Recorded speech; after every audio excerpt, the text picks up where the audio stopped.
र यी कुराहरूलाई प्रधानमन्त्रीसम्म पुर्याउन सकेनौँ भने कम्तीमा पनि अबको 1 हप्तादेखि 1 महिनाभित्र हामी सबै घरबारविहीन हुनेवाला छन्। हामीलाई घरबारविहीन बनाउनका निम्ति हाम्रा चाहिँ तपाईँको चाहिँ सम्पत्ति लुट्नका निम्ति ब्याङ्कहरूले तारा किटेर बसेका छन् साथीहरू। आज हामी तिनका निम्ति राजा चाहिन्छ भन्दै हाम्रो राजा हाम्रो देश, हाम्रो राजा हाम्रो देश। राजालाई किन चाहियो त भनेर भन्दा पनि त यसमा त लोजिकका कुराहरू तर्कका कुराहरू त होला नि। किन यहाँहरूले बुझ्न सक्नु भएको छैन भनेर भन्न चाहन्छु म साथीहरू। राजाहरूको के हो? राजा एउटा अगाडाको आज भएको राजाको ठाउँमा भएका हजारौं राजाहरू, छोटे राजाहरू र सेता हात्ती जस्ता दारा भएका तपाईँको राजाहरूले यो देशलाई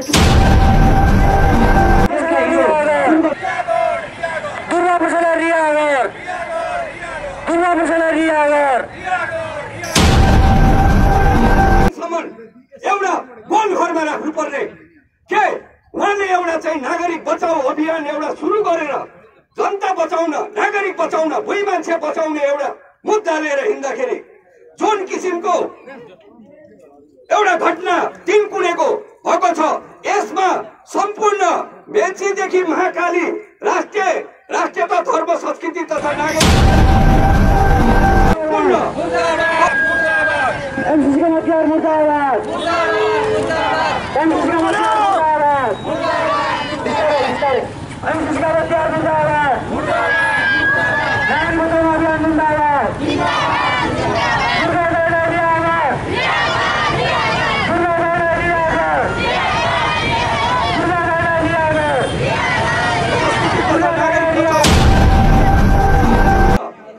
तर्फबाट जिल्ला, अञ्चल, वडादेखिको सम्पूर्णको चाहिँ तर्फबाट चाहिँ घोर विरोध गर्दै आगामी 15 गते हुने राष्ट्रवादी आन्दोलनमा सम्पूर्ण एकीबद्धताका साथ जुन हुन गइरहेको छ, यसमा राष्ट्रिय संयुक्त संघर्ष यातायात संगठन विभाग प्रमुखको हैसियतले, महाअभियान यातायात विभाग प्रमुखको हैसियतले देशभरि यातायात ठप्पा पार्नुपर्ने अवस्थामा जान बाध्य नपारियोस्।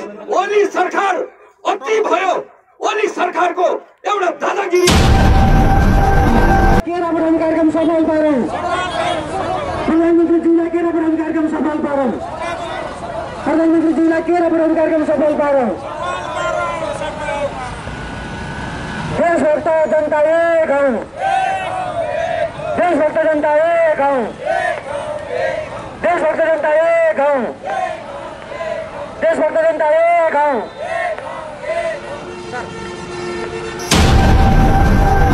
हाम्रो विजय थापाज्यूलाई उहाँ हाम्रो निमन्त्रणामा केन्द्रदेखि यहाँ आएर आफ्ना मुखारबिन्दबाट अत्यन्त महत्त्वपूर्ण कुराहरू भूमिमान्छेको पक्षमा राखेर जानुभएको छ। आदरणीय दाजुभाइ दिदीबहिनीहरू, हामी सधैँ प्रताडनामा परिरहेका छौँ। यो राज्यबाट शोषित, पीडित, उत्पीडित वर्ग हामी हौँ। हामीले अहिले ज्ञापन पत्र दिन सकेनौँ भने अहिले हामीले राम्रोसँग हामीले चाहिँ सिडिओ साहबलाई हाम्रा कुराहरू जानकारी गराउन सकेनौँ र यी कुराहरूलाई प्रधानमन्त्रीसम्म पुर्याउन सकेनौँ भने कम्तीमा पनि अबको 1 हप्तादेखि 1 महिनाभित्र हामी सबै घरबारविहीन हुनेवाला छन्। हामीलाई घरबारविहीन बनाउनका निम्ति हाम्रा चाहिँ तपाईँको चाहिँ सम्पत्ति लुट्नका निम्ति ब्याङ्कहरूले तारा किटेर बसेका छन् साथीहरू। आज हामी तिनका निम्ति राजा चाहिन्छ भन्दै अगाडि बढ्दै गर्दा राजालाई किन चाहियो त भनेर भन्दा पनि त यसमा त लोजिकका कुराहरू तर्कका कुराहरू त होला नि। किन यहाँहरूले बुझ्न सक्नु भएको छैन भनेर भन्न चाहन्छु म साथीहरू। राजाहरूको के हो? राजा एउटा अगाडाको आज भएको राजाको ठाउँमा भएका हजारौं राजाहरू, छोटे राजाहरू र सेता हात्ती जस्ता दारा भएका तपाईँको राजाहरूले यो देशलाई चुस्ने र लुट्ने काम मात्रै गरे। तर यो देशलाई हिजो पूर्व मेचीदेखि महाकाली मात्र होइन, टिस्टादेखि काँगडासम्म यो देश जोगाउनका निम्ति, यो देशको यो देश बनाउनका निम्ति गुरु गोरखनाथको आशीर्वाद लिएर आफ्नो एकीकरणको नारा बजाउनुभएका, एकीकरणको नारा लिएर अगाडि बढ्नुभएका हाम्रा श्री 5 बडो महाराज धिरा पृथ्वीनारायण शाह जस्ता एउटा ऐतिहासिक धरोहरहरू, विभूतिहरूका सम्मान, विभूतिहरूका तपाईँको चाहिँ सम्मान गरेर आज हामीले राज संस्था रोजेका छौँ, राज संस्था चाहेका छौँ।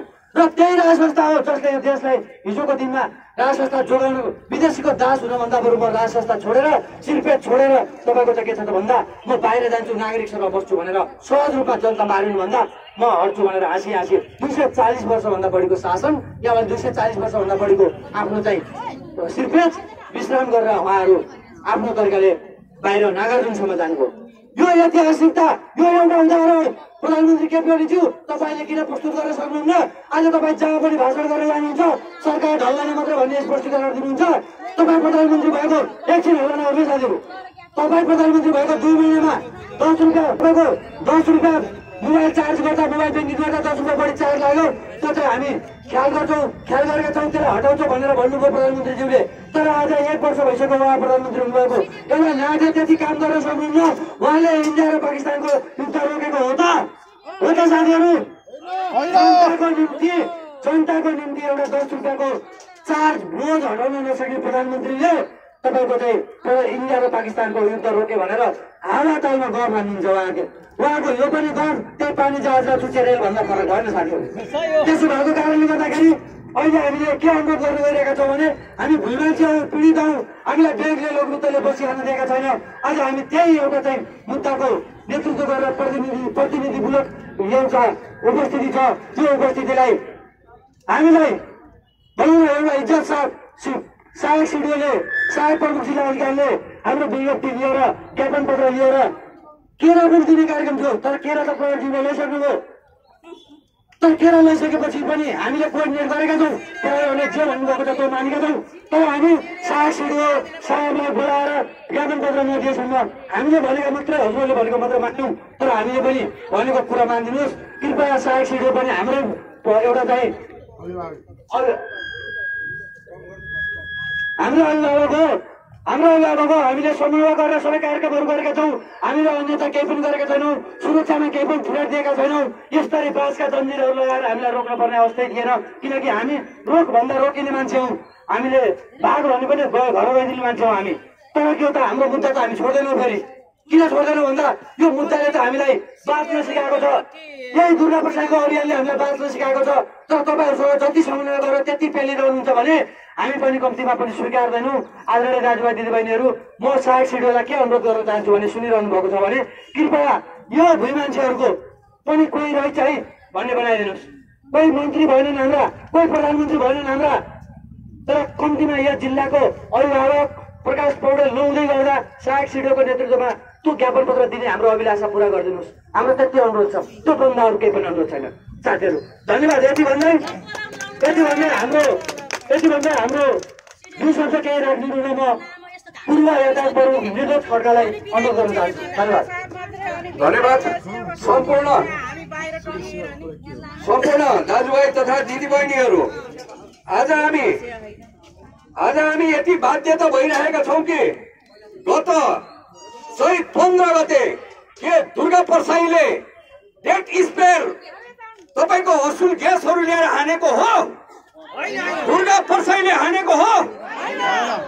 होइन भने तपाईँको दुर्गा प्रसाईलाई किन समातेर आज 42औं दिनसम्म एउटा गोल घरमा राख्नु पर्ने?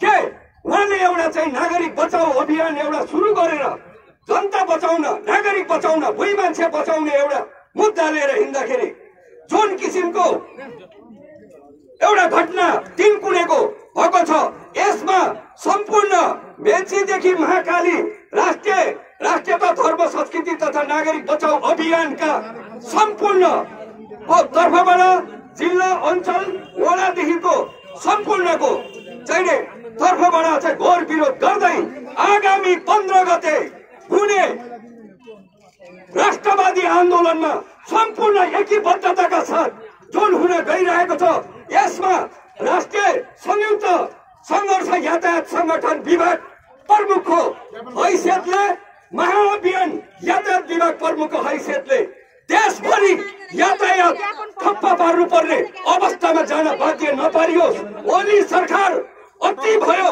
ओली सरकारको एउटा दादागिरी अति भयो।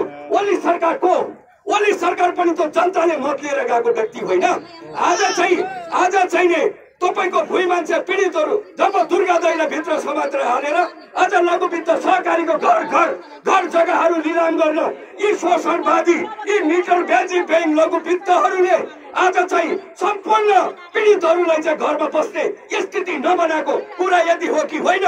तपाईहरु भन्नुहोस्, के दुर्गा परसाईलाई भित्र कालकोठरीमा राख्दैमा यो समस्या हल हुने हो?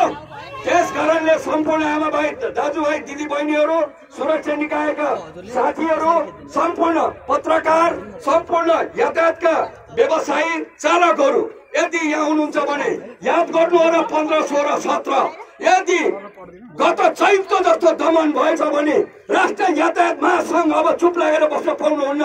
राष्ट्रिय ट्रक यातायात व्यवसायी महासचिव राजेन्द्र बनिया, सर्व छिटौला, हिरालाल श्रेष्ठहरू र उमेश मजगैया अब तपाईहरु पनि अब चाहिँ यो आन्दोलनमा तपाईहरुले हामीलाई एकीबद्धता दिएर तपाईको नेपाल यदि त्यो किसिमको घटना घटेछ यदि भने हामी चाहिँ अनिश्चितकालीन यातायात बन्द गर्न सक्ने निर्देश खड्कावट गर्दछ।